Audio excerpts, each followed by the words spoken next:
In this series, we follow some up-and-coming golf stars and have a look at the work and dedication it takes to make it all the way. In this episode, we're following the very talented and determined Sebastian Collins. His desire to reach the top has taken him on an interesting journey which can only be described as single-minded. Here's his story and what his illustrious family and coaches have to say.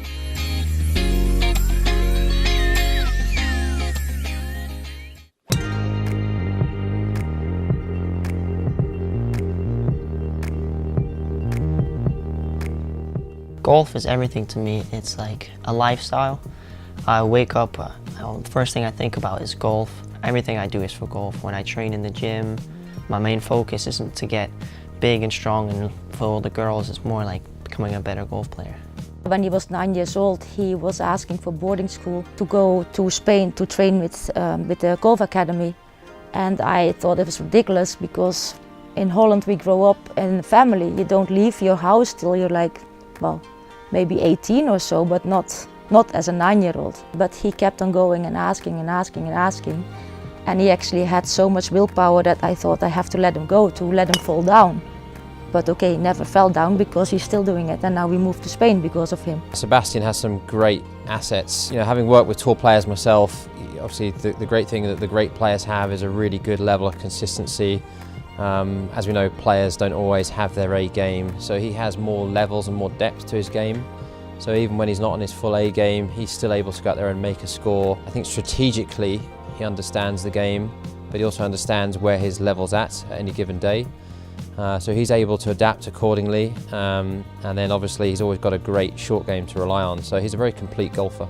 However, now I'm in the ACES program, so I'm around golfers and stuff, and everything we do is the same, so we're all trying to get better as a team. I think it's nicer for me to hang around with friends that are all trying to achieve the same thing, because it kind of brings me up and makes me want to play more. And on Saturdays and Sundays I want to go play golf with my friends instead of like going out to a port or something like that.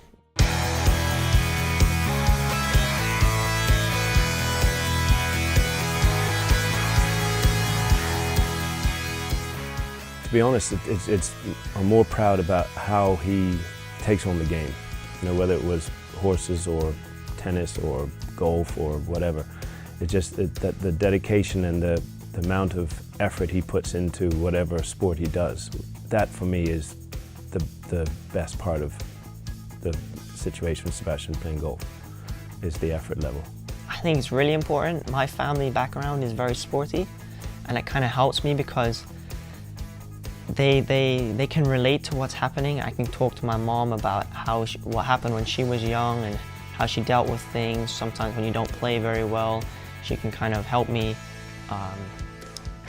feel better and like know how it's like a process. He has his goal, he wants to play golf. If he doesn't hit balls for one day, he complains about it because he doesn't want to lose his feel. So with that dedication, okay, you never know what's going to happen. The only thing I would like is for him to enjoy college. I didn't have the opportunity to enjoy college, and I think he's good enough over the next 2 or 3 years to probably get a very good college offer, hopefully, and there he can develop his game and decide whether being a golfer is exactly what he wants to do or whether he would like to go into more of a business.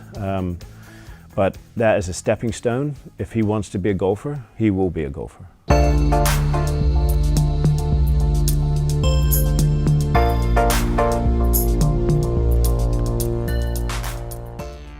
As long as those sacrifices mean I can achieve my goal, I'll do anything, to be honest. The great thing right now, he's on a really good trajectory.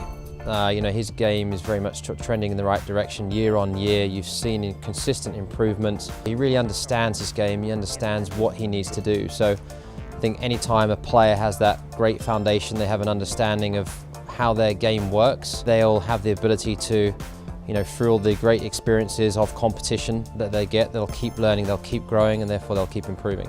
An intelligent young man, you know, he's very amenable, gets on really very well with everybody, so he's got great social skills, and he's just a great kid to be around. Really good, like you said. He's been subject to a lot of athletic training pretty much his whole life, which has built this foundation, which he's able to transfer then from golf into the gym. and then back from the gym into golf. So in terms of movement, he's really competent moving. Given a new movement to do in the gym, he's attacked it, and he's done really well with doing that. The good thing is I've been privileged to know Basti since age of 8, so I've now known him for 8 years. Even when I met him as a young boy, you know, his goal, even back then, was to be the best player that he can be. I think he loved the competition, he loved to compete, you know, that's what drives him. I think if he continues that, I don't see any reason why he shouldn't, but he continues now in that same vein going forward. To say it'll take him to be a very successful player in the higher ends of the game for sure. I want to get to the top, I want to play in PGA. I know my process is first going to college and then to have a backup, so I know that if anything happens, I break my leg, I still have something to fall on. And I've always loved college and stuff, so I really want to get there. I like that whole lifestyle and playing for a team and competing for a team, your college doing better. It's like when I was young, I used to play a lot of football, and it's always been like a team sport. So now as I'm older, I still kind of have that in me, so college is great because it's kind of like competing against other teams. It's not too individual. You want to bring your players up and everybody needs to play well. You can have a terrible game, but you still win, you're still happy, so I think that's great as well. I will never give up.